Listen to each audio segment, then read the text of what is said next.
talk about tomato plants and why you might not be having the success you want in them. Oftentimes, it's not hard to get a nice, green, healthy plant with lots of leaves, but you're not having success with any blooms and no fruit is setting or no fruit is ripening. So let's talk a little bit about the reasons for that. If you have a tomato plant, similar to this plant where you've got a lot of nice big green growth, but no blossoms, that's because the energy in the soil is all growth energy, which means the form of nitrogen in your soil is creating lots of green leaves and plant, and the phosphorus that may be in there isn't being accessed by the plant. In order for the plant to start blooming, it needs to have more phosphorus or the nitrogen has to be in more of a reproductive type or form. And so my suggestion to you is to go get some kind of phosphorus supplement. You can use bone meal, phosphoric acid, you can use chemical fertilizers. A good one would be 11-52-0, so that middle number, that phosphorus number, is really high, and that will change your soils so that it will become more of a reproductive energy in the soils. You can also put down some ammonium sulfate, which will also, it is a nitrogen, but it is a nitrogen that is more of a reproductive energy. Reproductive energy will then begin to give you the blossoms and the fruit set that you need to be able to have any tomatoes before the season's over. Another thing that often happens is the plant is just too big and bushy, and so it doesn't get the light into the center like it needs to, so it can't ripen the fruit. And so there are a couple of things you can do once your fruit does set and it's not ripening, like let's say these right here, is you can what they call stress the plant by breaking it down, actually breaking a lot of the branches down, and it kind of sends a signal to the plant that, oh my gosh, I'm going to die here, so I got to ripen all my fruit, and it will start to ripen those fruit. Another thing that we like to do is take off all the suckers and get rid of any leaves that aren't absolutely necessary. Some leaves are necessary, but oftentimes the tomato plant has too many leaves and it can't get the light and the air circulation in there, and it is not helpful for trying to ripen those tomatoes which are underneath all this leaf cover. So I want to show you here what a sucker is and how to take it off and how to trim your leaves out of your tomato plants. First of all, I'm going to go and I'm going to take a look at some tomato plants that are in the hoop house that we keep well trimmed, and they are ripening really well for us. And then we'll come back out here and show you some suckers and how to thin this out so that it is more manageable, and so that the fruit is also larger. When you have tons and tons of suckers and lots of growth, your fruit is really, really small, and so that's really not what we're after. So we take a lot of this extra growth out, keep the suckers down, and maintain a main stem where your fruit actually grows off of, and then we have a lot larger fruit. So let's go ahead and go inside the hoop house and take a look at the tomatoes in there. Okay.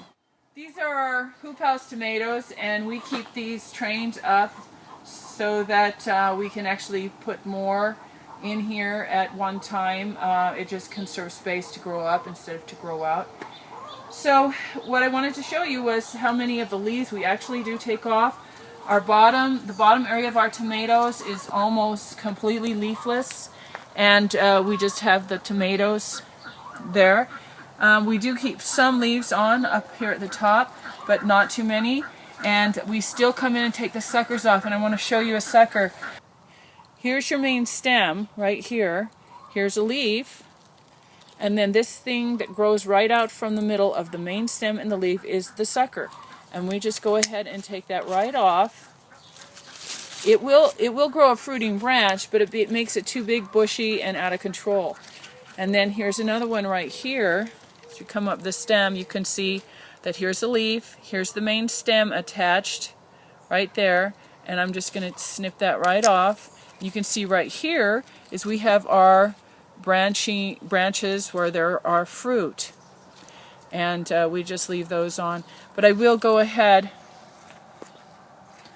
and take off some of these leaves because not all of them are necessary, and we don't want the growth going to leaf.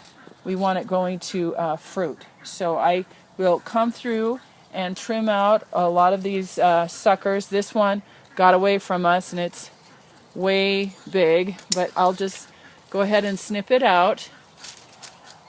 And we maintain this central leader here. You can see that we have it setting nice fruit. These are heirloom tomatoes, and so they have that funny shape. Okay, if you want to move on down, we have another type of tomato here. It is a little Sweet 100s, and you can see how nicely the fruit set on this.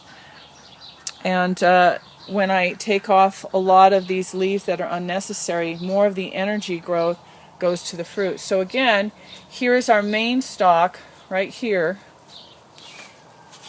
Here's our main stalk right here. And this is a sucker.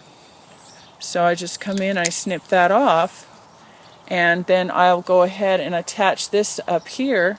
You can see we have a sucker here and a sucker here as well.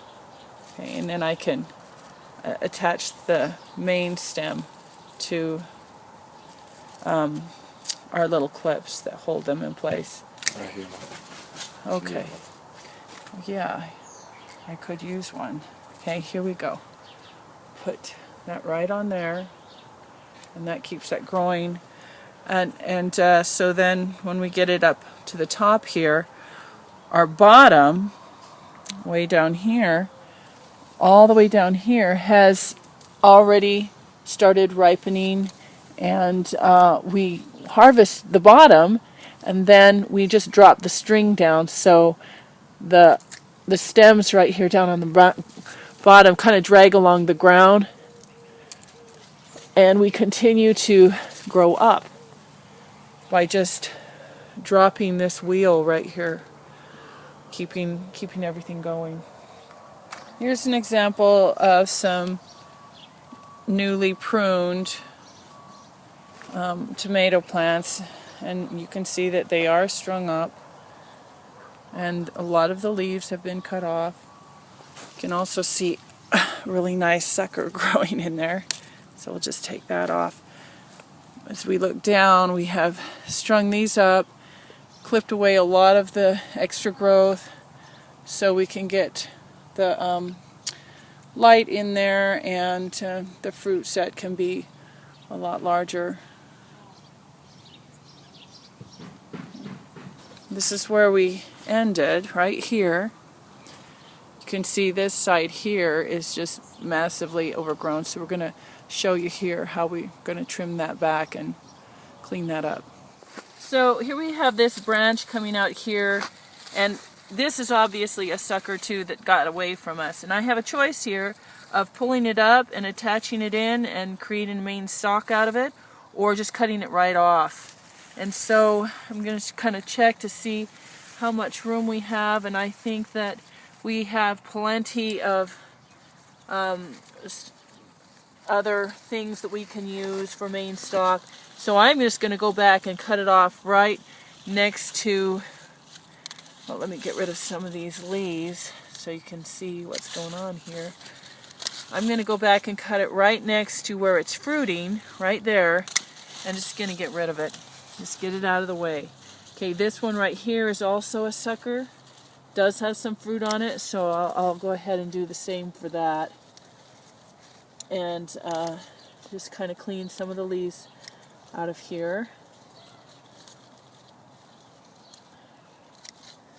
Okay, so then I'm going to take this one back here that you can see, and there's a sucker on that, and pull that off, and I'm going to attach it right here to this string or this rope,